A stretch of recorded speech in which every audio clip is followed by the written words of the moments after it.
आखिरकार बंगाल चुनाव हारने के बाद ममता दीदी अर्श से फर्श पर आ गई हैं। अब उन्हें कांग्रेस, सोनिया गांधी और राहुल गांधी दिखने लगे हैं। ममता बनर्जी को शायद अब एहसास हो गया है कि सत्ता के शिखर पर चढ़ने के बाद सीधे ढलान ही आता है।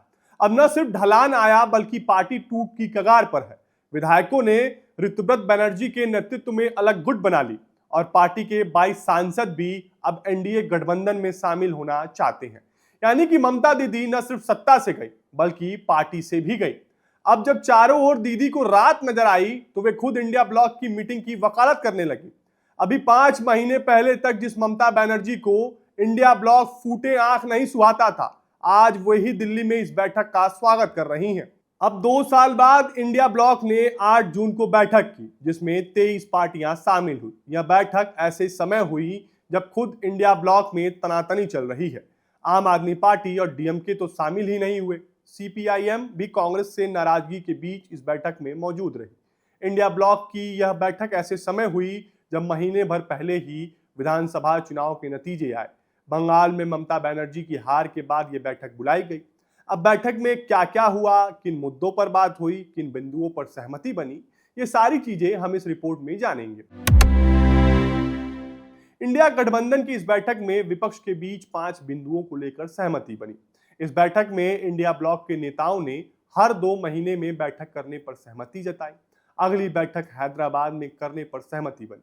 यह बैठक ममता बनर्जी के कहने पर ही बुलाई गई थी। बंगाल में हार के बाद ममता बनर्जी के लिए विपक्ष का साथ पहले से भी ज्यादा जरूरी हो गया है। इस बैठक में ममता बनर्जी ने सोनिया गांधी को गले लगा। सूत्रों ने बताया कि ममता बनर्जी ने विपक्षी नेताओं को बंगाल आकर चुनाव में हो रही कथित हिंसा की घटनाओं का जायजा लेने का अनुरोध किया। उन्होंने यह भी कहा कि बीजेपी उनके सांसदों को तोड़ने की कोशिश कर रही है लेकिन वह कामयाब नहीं होगी। बैठक में दिलचस्प बात यह रही कि जिस लेफ्ट के खिलाफ ममता बनर्जी लड़ रही थी, अब वही लेफ्ट इस संकट की घड़ी में उनके साथ आकर खड़ा है।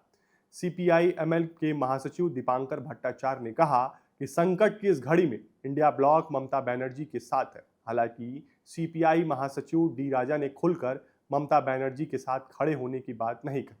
इस बैठक में समाजवादी पार्टी के प्रमुख अखिलेश यादव ने आम आदमी पार्टी और डीएमके का मुद्दा उठाया। आम आदमी पार्टी ने रविवार को ही औपचारिक रूप से इंडिया ब्लॉक से अलग होने का ऐलान कर दिया। वहीं डीएमके ने कांग्रेस की पीठ पर छुरा घोंपने का आरोप लगाते हुए बैठक का बायकॉट कर दिया था। केरल चुनाव के दौरान राहुल गांधी के बयानों को लेकर कांग्रेस और सीपीएम में तनातनी चल रही है।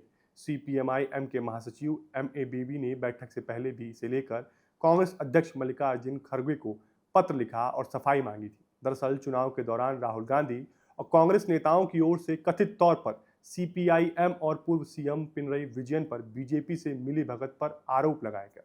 सीपीआईएम ने इस पर नाराजगी जताई थी। एक दिन पहले ही सीपीआईएम नेता हन्ना मुल्ला ने राहुल गांधी पर हमला करते हुए कहा कि अगर आप लीड करना चाहते हैं तो आपको सभी को एक साथ लेकर चलना होगा। बैठक में सीपीआईएम की ओर से राज्यसभा सांसद जॉन ब्रिटास मौजूद थे। उन्होंने राहुल गांधी के बयानों पर सवाल उठाए। उन्होंने कहा कि राहुल गांधी की ओर से पिनरई विजयन पर बीजेपी से साठगांठ के आरोप लगाए जाने से सीपीएम के कार्यकर्ता काफी नाराज हैं।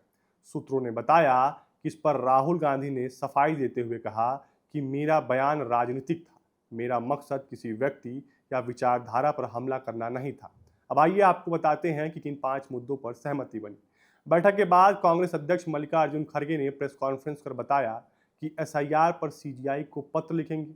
दूसरा, शिक्षा मंत्री के इस्तीफे की मांग, जिससे लाखों छात्रों को प्रभावित करने वाले गंभीर मुद्दों को देखते हुए फैसला लिया गया कि शिक्षा मंत्री को तत्काल इस्तीफा देना चाहिए। तीसरी बात, सर्वदलीय बैठक में इस बात पर सहमति बनी कि गंभीर आर्थिक स्थिति जैसे बेरोजगारी, महंगाई और किसानों से जुड़े मुद्दों पर केंद्र सरकार को तत्काल सर्वदलीय बैठक बुलानी होगी। चौथी बात कि हर 2 महीने में बैठक हो। यह सहमति बनी कि इंडिया गठबंधन की सभी पार्टियां हर 2 महीने में बैठक करेंगी और अगली बैठक अगस्त में हैदराबाद में की जाएगी। पांचवी बात, समन्वय जारी रहेगा, यानी कि मानसून सत्र के दौरान संसदीय समन्वय जारी रहेगा। हर दिन सुबह मल्लिकार्जुन खड़गे के कार्यालय में एक समन्वय बैठक आयोजित की जाएगी। अब ये भी जान लीजिए कि इस बैठक में इंडिया गठबंधन का कौन कौन नेता पहुंचा। दिल्ली के कॉन्स्टिट्यूशन क्लब में हुई इस बैठक में 23 पार्टियों के नेता शामिल हुए। इसमें कांग्रेस संसदीय दल की प्रमुख सोनिया गांधी, पार्टी के पूर्व अध्यक्ष राहुल गांधी और पार्टी के तत्कालीन अध्यक्ष मल्लिकार्जुन खड़गे, तृणमूल कांग्रेस की प्रमुख ममता बनर्जी, समाजवादी पार्टी के प्रमुख अखिलेश यादव, आरजेडी के तेजस्वी यादव और एनसीपी-एसपी की सुप्रिया सुले समेत 23 पार्टियों के प्रमुख नेताओं ने भाग लिया। वहीं शिवसेना यूबीटी के उद्धव ठाकरे और झारखंड के मुख्यमंत्री हेमंत सोरेन इस बैठक में वीडियो कॉन्फ्रेंसिंग के जरिए जुड़े।